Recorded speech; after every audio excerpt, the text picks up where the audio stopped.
स्वाध्यायः परमः। Doctor Baba Saheb Ambedkar open university.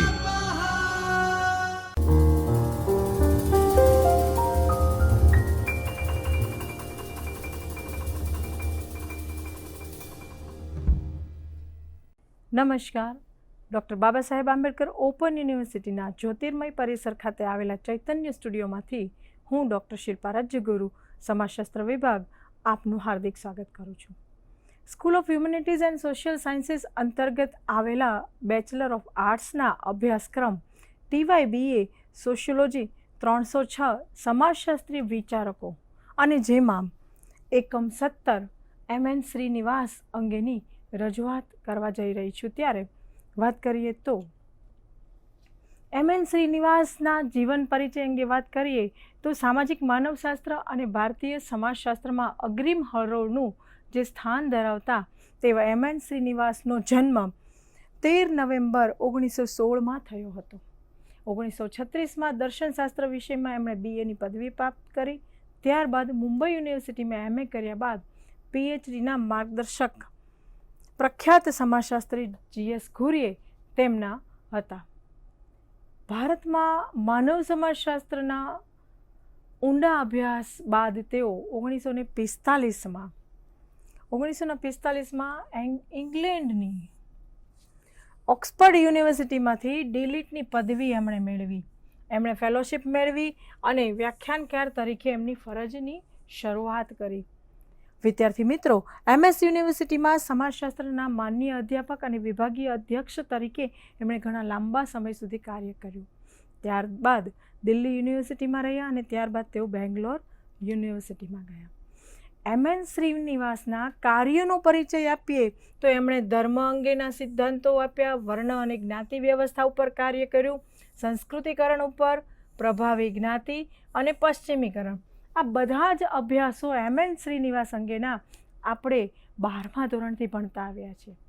MN Srinivasa છે એમણે ધર્મ અંગેની, જ્ઞાતિ અને વર્ણ વ્યવસ્થાની, સંસ્કૃતિકરણની, પ્રભાવી જ્ઞાતિ અને પશ્ચિમીકરણ જેવા બહુ મહત્વપૂર્ણ ખ્યાલો રજૂ કર્યા છે. ભારતીય ગ્રામીણ સમુદાય અંગેના એમના કેટલાક વિચારો પણ છે MN શ્રીનિવાસના.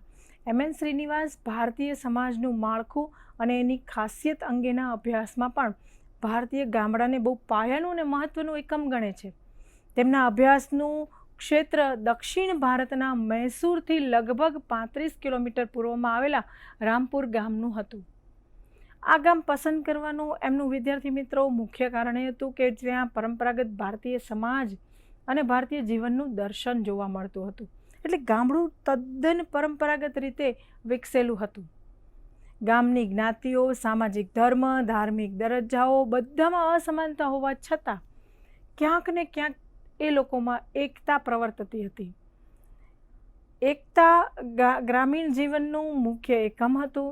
ગ્રામીણ જીવન દરમિયાન જે લોકો ત્યાં જીવન જીવતા હતા એ ક્યારેય પોતપોતાનામાં આપસી મતભેદને લઈને જીવન નહોતા જીવતા, પણ એકબીજામાં ઓતપ્રોત થઈ અને ગામના લોકો સાથે રહેતા હતા. ગામમાં કેટલીક જ્ઞાતિઓ વર્ચસ્વ પણ ધરાવતી હતી અને કેટલીક જ્ઞાતિઓ ઉચ્ચ જ્ઞાતિઓ પણ જણાઈ આવી. હવે ધર્મ અંગેના એમના વિચારો છે MN શ્રીનિવાસના.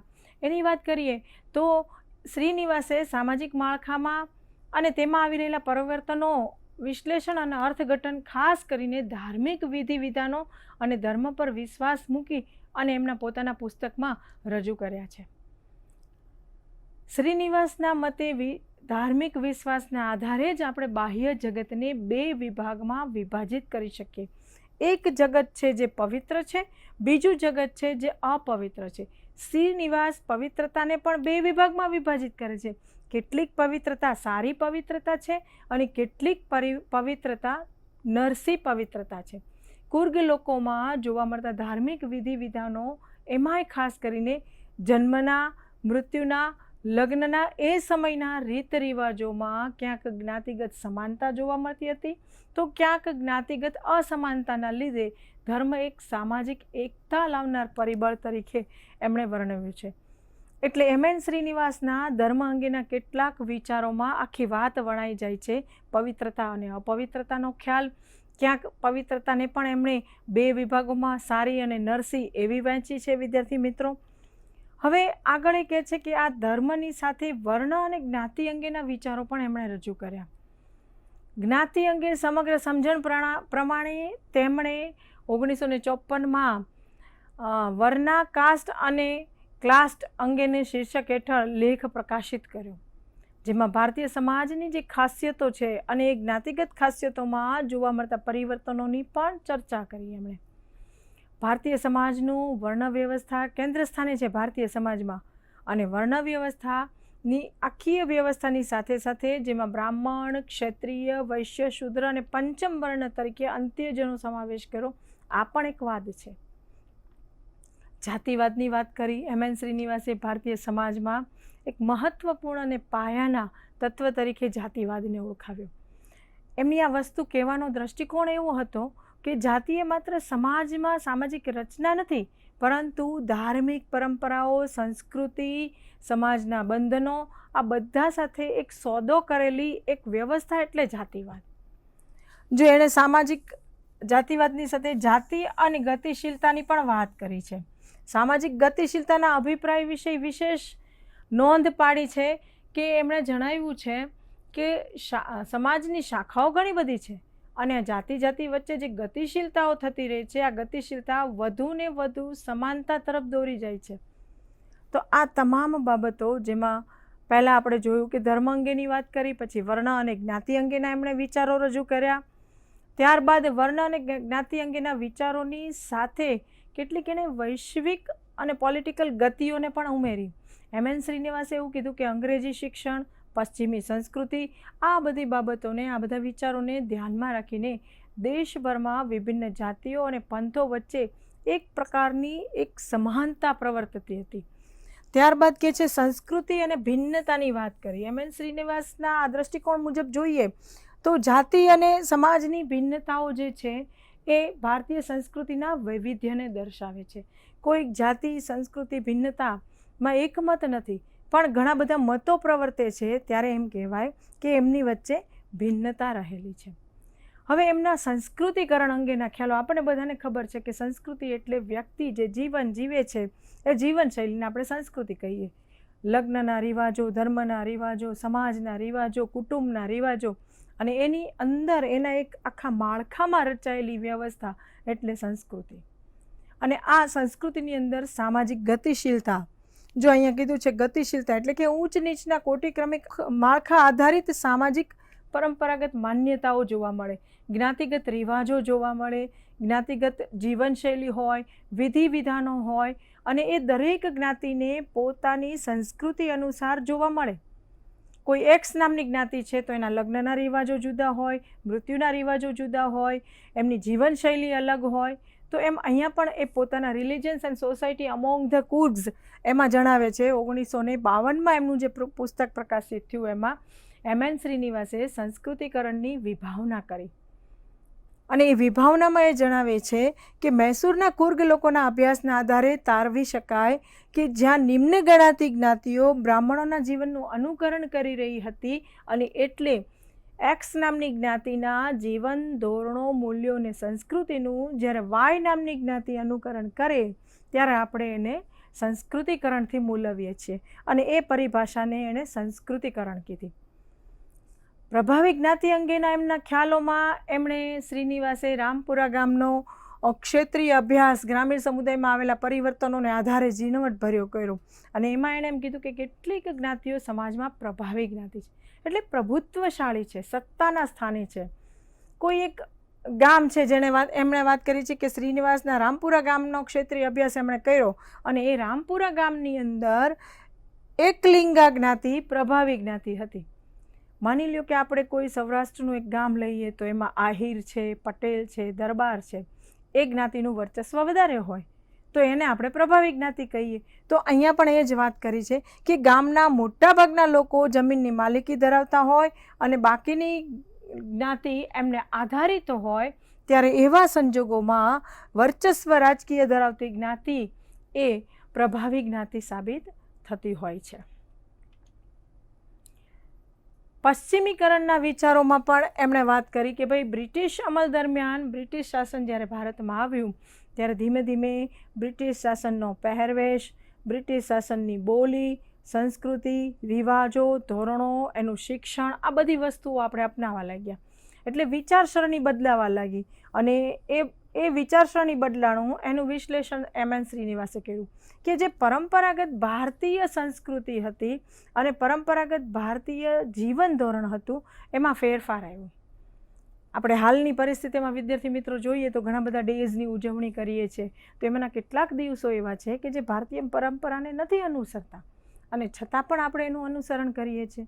જમવા જઈએ ત્યારે આપણી ભારતીય સંસ્કૃતિ એવું કહે છે કે આપણી બેઠક હોય એની કરતાં આપણી થાળીની બેઠક ઊંચી હોય અને આપણે 5 આંગળી ભેગી કરીને જમતા હોઈએ.